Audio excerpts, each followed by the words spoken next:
వెంకటేశాయ. శ్రీమహాగణాధిపతయే నమః.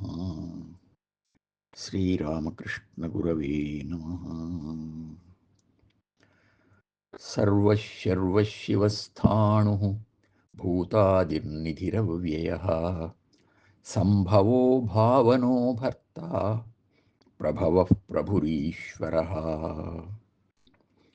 శ్రీ విష్ణు సహస్రనామంలో 4వ శ్లోకంతో నామస్మరణం చేసుకుని భీష్మ ఉపదేశంలోకి వెళ్తున్నాం. మరుసటి రోజు ధర్మజాదులందరూ ఆసక్తితో సంసిద్ధులై ఆయన సమీపానికి చేరుకున్నారు. సందడి కాకుండా ఉండేందుకు పరిమిత సంఖ్యలోనే తగిన వారిని కొందరిని మాత్రమే అనుమతించే ఏర్పాటు చేశాడు ధర్మరాజు. ధృతరాష్ట్రుణ్ణి కూడా ప్రార్థించి అక్కడికి వచ్చేటట్లు చేశాడు. మునులందరూ అప్పటికే వచ్చి ఉన్నారు. అందరినీ కలయజూస్తూ ముందుగా నారద మహర్షి అస్తమించబోతున్న సూర్య భగవానులాగా ఉన్న ఈ భీష్ముల వారిని ప్రశ్నించి ఎవరైనా తమ ధర్మ సంశయాలను తీర్చుకోవచ్చు అని ఒక ప్రారంభ వాక్యం పలికాడు.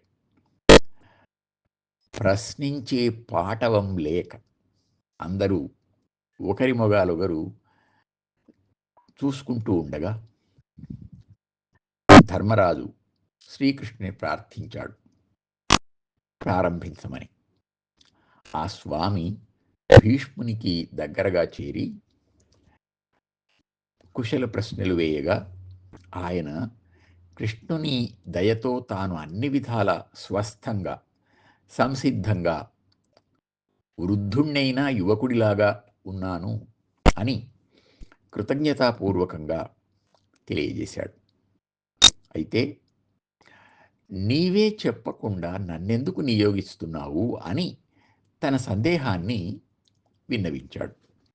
అప్పుడు కృష్ణుడు, కీర్తి నాకు కొత్త కాదు, నీకైతే అది అలంకారం అవుతుంది. ధరణియందాకనుండు సుస్థిరత నీదు కీర్తి అందాక అక్షయ స్ఫూర్తిదాల్చి నడవగలయది నీవు చెప్పెడి సువాక్యములును వేదతుల్యంబులై వెలయుచుండు. వేదతుల్యంబులై వెలయుచుండు అన్నాడు. ఈ భూమి ఎంతవరకు నిలిచి ఉంటుందో అంతవరకు నీ కీర్తి సుస్థిరంగా ఉంటుంది, అందరికీ అక్షయంగా స్ఫూర్తినిస్తుంది. నీవు చెప్పే మంచి వాక్యాలు వేదవాక్యాల్లాగా ప్రకాశిస్తాయి, అంటే అంత ప్రామాణికమవుతాయి అని అన్నాడు. భీష్ముడు సంతృప్తితో ప్రారంభించాడు.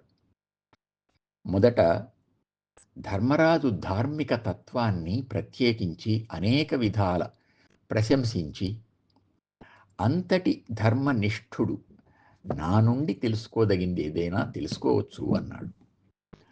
అప్పుడు కృష్ణుడే మళ్ళీ ఇలా అన్నాడు, గురువులను బంధుమిత్రులను ఇంకా అనేక కోట్ల మానవులను నిర్దయగా పొట్టనబెట్టుకున్న క్రూరుడు అని అంటావేమో అనే భావంతో నీ దగ్గరికి రావడానికి ఈ ధర్మరాజు జంకుతున్నాడు అని.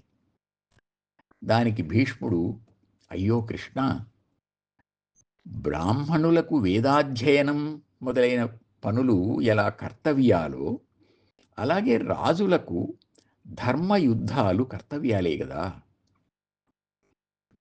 గురువులు, బంధువులు, మిత్రులు అధర్మపరులైతే వారిని ఉపేక్షించకుండా యుద్ధభూమిలో సంహరించటం పుణ్యకార్యమే కదా. ఆ విధంగా చేసిన వాడే నిజమైన ధర్మవేత్త అన్నాడు. అప్పుడు ధర్మరాజు సవినయంగా దోసిలొగ్గి మెల్లగా ముందుకు వచ్చి భీష్మ పితామహుని పాదాలను తన 2 చేతులలో చేర్చుకొని శిరసు వంచి నమస్కరించాడు.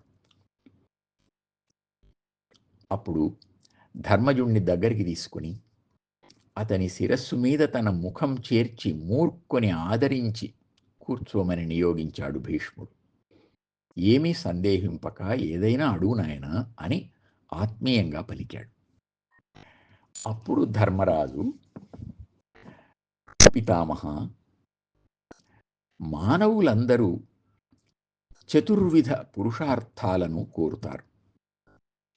వాటిలో ధర్మ అర్థ కామాలు అంటే ధార్మిక జీవనం, ధర్మబద్ధమైన కోరికలు, వాటిని తీర్చుకునేందుకు అవసరమైన ధనం, ఈ మూడు సక్రమంగా నెరవేరేటట్లు చేసి ప్రజారంజకంగా పరిపాలించటం రాజధర్మం. ఇక మోక్షమనే 4వ పురుషార్థ సాధన కూడా దీని మీదనే ఆధారపడి ఉంది కదా. గుర్రానికి కళ్ళెంలాగా, ఏనుగుకు అంకుశంలాగా రాజు అధర్మ పరులను అదుపు చేసి రాజ్యాన్ని క్రమశిక్షణతో నడపాలి. పూర్వుల రాజనీతిని తెలుసుకొని గౌరవిస్తూ ప్రస్తుత రాజధర్మాన్ని నెరవేర్చాలి. నీవు అసాధారణమైన ధర్మతత్వ స్వరూపుడివి. నాకు అవసరమైన ధర్మరాశిని నీ నుండి గ్రహించాలి అని కృష్ణుడు చెప్పాడు. రాజు ధర్మానికి కారణం అంటారు, కానీ దాని నిర్వహణ నాకు చాలా భారంగా కనిపిస్తోంది. అందువల్ల ముందుగా రాజధర్మాల తత్వాన్ని తెలుసుకోవాలి అని ఉంది అని సప్రశ్రయంగా సవినయంగా ప్రార్థించాడు ధర్మరాజు. ప్రశ్నించే పటిమ అంటే ఏమిటో ఇక్కడ మనకు అర్థమవుతుంది. గుర్రాలు అంటే కోరికలు. ప్రజలు ఎవరికి తోచిన కోరికలు వాళ్ళు కోరుతూ వెళ్తే రాజ్యం అధర్మరాజ్యం అవుతుంది. దొంగతనం, వ్యభిచారం, జూదం, మద్యపానం వంటి వ్యసనాలు కూడా తప్పుగా అనిపించవు. ఆధునిక కాలంలో అయితే వివాహానికి ముందు యువతీ యువకులు కలిసి ఉండడాన్ని సహజీవనం అనే నాగరికమైన పేరు పెట్టి వ్యభిచారాన్ని ఒప్పుగా చూపించే ప్రయత్నం కూడా జరుగుతోంది. ఇటువంటి అధార్మికమైన కోరికలకు కళ్ళెం వెయ్యాలి. అలాగే ధన గర్వం ఏనుగు మదం లాంటిది. అది పెరిగితే ఎవడికి వాడే రాజై, రౌడీ రాజై రాజ్యం అరాచకమవుతుంది. దాన్ని అదుపు చేసే అంకుశం కావాలి. ఈ రెండు రాజధర్మాలు. వీటిని అదుపు చెయ్యాలే తప్ప ఆ తప్పు చేసిన వారిని చంపుతూ వెళ్ళరాదు. అది హింసను పెంచుతుందే తప్ప క్రమశిక్షణను ఇవ్వదు. తప్పు చెయ్యని వాడెవ్వడు. కనుక శిక్ష కాదు, శిక్షణ కావాలి. అందుకే ధర్మరాజు కోరికల గుర్రాలను, అహంకార మద గజాన్ని కళ్ళెంతోనూ అంకుశంతోనూ అంటే కఠినమైన చట్టాలతో అదుపు చేయాలి అన్నాడు. అయితే ఇది ఆచరణలో చాలా కష్టంగా ఉంది అని ధర్మరాజు వాస్తవాన్ని చెప్పి పూర్వులు ఎలా వ్యవహరించారో తెలుసుకోవాలి అని, ఇంకా ఏమైనా ధర్మ విశేషాలున్నాయా అని ప్రశ్నించాడు. ఆచరణ యోగ్యమైన సమాధానం కోరే ప్రశ్న అంటే ఇది.